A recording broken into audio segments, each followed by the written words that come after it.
बसपा के बढ़ते जनाधार से तिलमिला उठी भाजपा। आनंद कुमार की रिपोर्ट की लीक। जी हाँ दोस्तों, आपने बिल्कुल सही सुना। मैं हूं पराग महेंद्र, आप देख रहे हैं नेशनल चौपाल। जैसा ही गौरतलब है, बहुजन समाज पार्टी के राष्ट्रीय अध्यक्ष बहन मायावती, इनके द्वारा जो हाल ही में जो प्रेस वार्ता की गई, जिसके अंदर में शुरुआती दौर में उन्होंने जो भारतीय जनता पार्टी पर तीखा प्रहार किया, इसके साथ साथ कांग्रेस पर भी तीखा प्रहार करने का काम किया। जब उन्होंने कहा कि जिस प्रकार भारत के अंदर में भारतीय जनता पार्टी हो या फिर कांग्रेस हो, ये दोनों एक दूसरे को हिंदुत्व साबित करने के अंदर में पूरी तरीके से जुट चुकी है। उनका यह कहना है कि इस देश के अंदर में हिंदू धर्म को छोड़कर अन्य दूसरे धर्म के भी लोग रहते हैं, फिर चाहे वो जैन, क्रिश्चियन, ईसाई, सिख, इसी के साथ साथ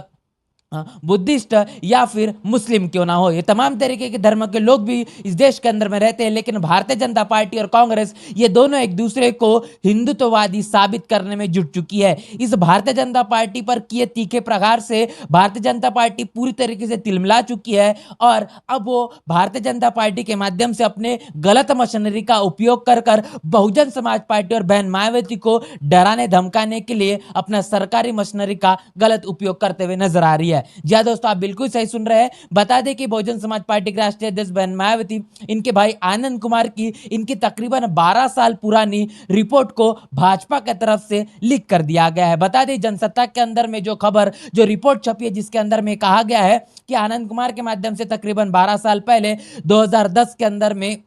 लॉजिस्टिक लिमिटेड कंपनी के माध्यम से 261 फ्लैट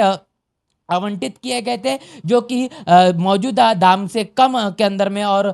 कम दामों के अंदर में दिए गए थे, जिसको लेकर तमाम तरीके से सुर्खियां बटोरे जा रही है और कटघरे के अंदर में आनंद कुमार को खड़े करने का काम किया जा रहा है। ये तमाम तरीके की बातें सोशल मीडिया पर जमकर वायरल हो रही है। इससे कहने की ये समझ में आता है कि अब 2023 के अंदर में जो कंपनी के माध्यम से जो चीज़ें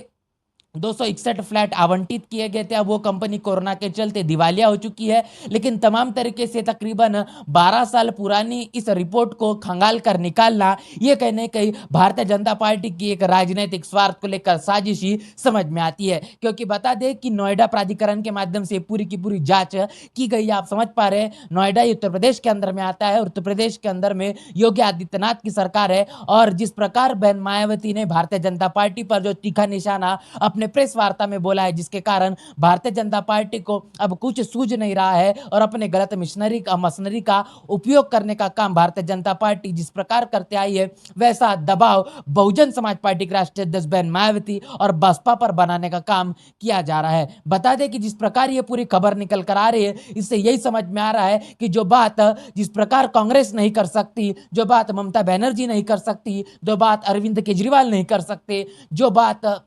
अखिलेश यादव नहीं कर सकते, वो बात बहन मायावती ने करके दिखाई है। जिसके कारण भारतीय जनता पार्टी को ये सबसे बड़ा डर बना हुआ है कि जिस प्रकार बहुजन समाज पार्टी के राष्ट्रीय अध्यक्ष बहन मायावती ने जो बयान दिया है, जिसके कारण दलित, आदिवासी, पिछड़ा और मुस्लिम ये अगर कहीं ना कहीं बहुजन समाज पार्टी की ओर रुख कर देता है, तो इससे बहुत बड़ा नुकसान भारतीय जनता पार्टी का होगा। और इसलिए बहुजन समाज पार्टी को डराने धमकाने, बहन मायावती के ऊपर में दबाव बनाने के लिए तमाम ये तकरीबन 12 साल पुरानी आनंद कुमार को लेकर जो रिपोर्ट है, इसको वायरल करने का काम भारतीय जनता पार्टी के माध्यम से किया जा रहा है, जिसको लेकर लगातार लोग अपनी अपनी प्रतिक्रिया दे रहे हैं। आप समझ पा रहे हैं कि जो बात बहन मायावती ने कहा कि हिंदुत्ववादी राजनीति कांग्रेस और भाजपा करने में पूरी तरीके से जुट चुकी है, इसी के साथ साथ देखने को यह भी मिल रहा है कि जहां पर समाजवादी पार्टी के अखिलेश यादव पर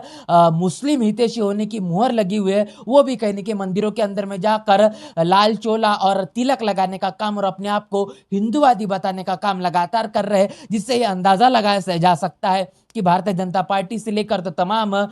कांग्रेस और समाजवादी पार्टी, तमाम ये राजनीतिक पार्टियां अपने आप को हिंदुत्ववादी कहने के लिए पूरी तरीके से जुड़ चुकी है। और बहन मायावती के माध्यम से जो बयान दिया गया है, इसमें किसी प्रकार का कोई ध्रुवीकरण देखने को नहीं मिल रहा है। बहन मायावती से की हुई बात के द्वारा की हुई बात पूरी तरीके से सटीक तरीके से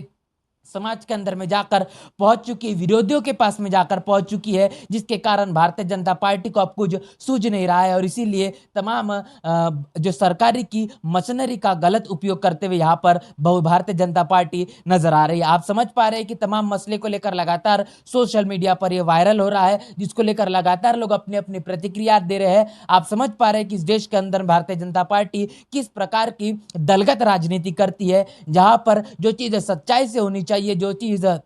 न्याय के आधार पर होनी चाहिए। लेकिन ऐसे में तमाम तरीके से हथकंडे को अपनाकर, साम दाम दंड भेद को अपनाकर इस देश के अंदर में भारतीय जनता पार्टी राज करने का काम कर रही है। जहां जहां पर भी भारतीय जनता पार्टी की सत्ता है, उन तमाम इलाकों पर इसी प्रकार के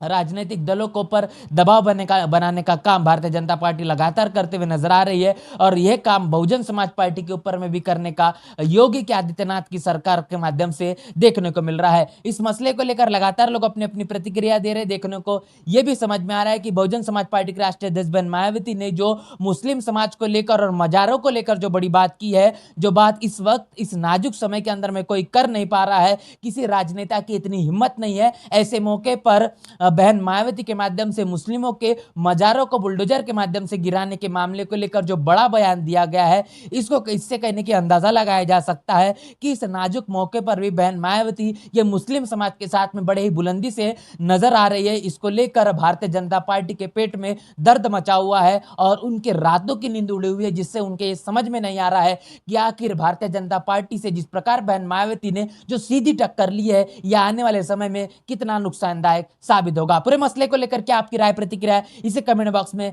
लिखकर जरूर बताएं। और भारतीय जनता पार्टी के माध्यम से जो दलगत राजनीति की जा रही है, इसको लेकर आप क्या सोचते हैं, उसे भी लिखकर हमें जरूर बताएं। बने रहे नेशनल चौपाल के साथ, मिलते हैं नए वीडियो में, तब तक के लिए जय भीम, जय भारत। बहुजन विचारधारा को घर घर तक पहुंचाने के लिए हमारे YouTube चैनल को सब्सक्राइब करें,